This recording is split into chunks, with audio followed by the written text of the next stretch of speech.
J'ai exercé pendant 13 ans un métier de courtier d'affrètement maritime, un métier très prenant à l'international. Est-ce que je ferai ce métier-là dans 5 ans? La réponse a été assez claire, non. Est-ce que je le ferai dans 2 ans? Non. Bon, qu'est-ce qui te retient aujourd'hui? À vrai dire, je me suis rendu compte que rien ne me retenait.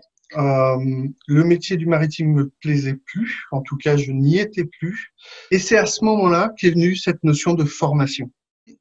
Après réflexion, j'ai pris le choix, la décision de me tourner vers le coaching et le coaching en entreprise. C'est-à-dire que ce que j'avais pu vivre en entreprise, des moments de solitude, des moments de stress intense, j'avais envie d'accompagner les personnes pour qu'ils le vivent mieux dans les entreprises. Et donc, ça m'a paru assez naturel de me tourner vers le coaching et le coaching professionnel.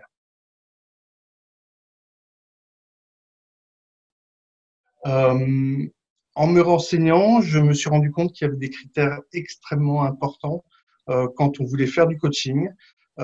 Et un de ces premiers critères qui pour moi était primordial, vraiment le plus important, c'était ICF, donc la Fédération internationale de coaching, parce que cette fédération était reconnue au niveau international et a été reconnue par les entreprises et était un gage de qualité.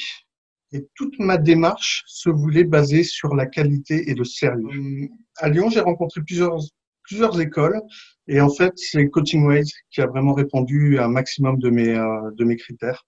Et c'est comme ça que j'ai sélectionné Coaching Ways parce que j'avais besoin de replacer l'humain.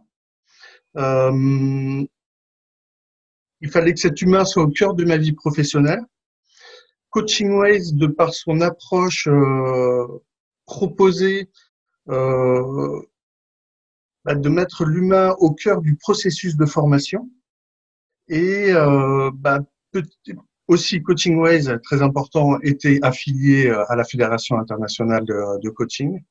Et c'est comme ça que, en étayant, en faisant un entonnoir, je me suis retrouvé avec un acteur majeur de la formation en France qui était Coaching Ways. Et c'est comme ça que j'ai fait le choix d'aller vers Coaching Ways. Ce parcours, en fait, c'était réellement un cycle de vie où je sais pas, un cheminement vers l'autonomie. Mais pour devenir autonome, encore faut-il bien se connaître. C'est un millefeuille d'informations, d'exercices, de travail sur soi, d'acceptation de soi, euh, de découverte de ses limites. Alors l'idée, c'est pas forcément de repousser les limites, mais c'est déjà bien les définir et les connaître, et après choisir ou ne pas choisir de les dépasser. 7 modules m'ont amené vers ça. Ces 7 modules m'ont amené vers Bertrand, qu'est-ce qui est réellement sous ton contrôle et quel choix veux-tu faire en fonction de ce qui est sous ton contrôle. On découvre des outils qui sont géniaux, des outils très pratiques, des outils très concrets. La formation m'a permis de découvrir quelle était ma cible et de quelle manière j'allais me projeter après.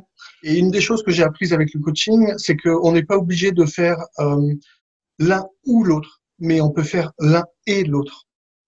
Donc aujourd'hui, je me suis tourné plus vers cette solution, c'est-à-dire additionner mes compétences pour répondre à différents besoins. Ça ne veut pas dire que je fais du 50-50, mais ça veut dire que je suis en capacité de m'adapter en fonction des personnes qui viennent taper à ma porte. Ma cible aujourd'hui, c'est de me tourner quand même vers les entreprises qui sont dans la logistique, parce que je sais qu'elles ont plus de facilité à se tourner vers moi. Donc ça, c'est moi, c'est marketingment parlant, je veux me spécialiser là-dedans.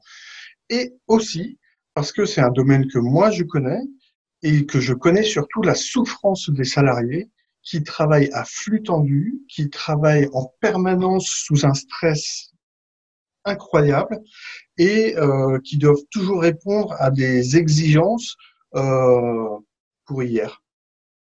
Et résultat, si je suis en capacité de les mener vers un mieux-être en entreprise, c'est un secteur de marché qui m'intéresse. Donc le mot de la fin, c'est faut essayer quoi.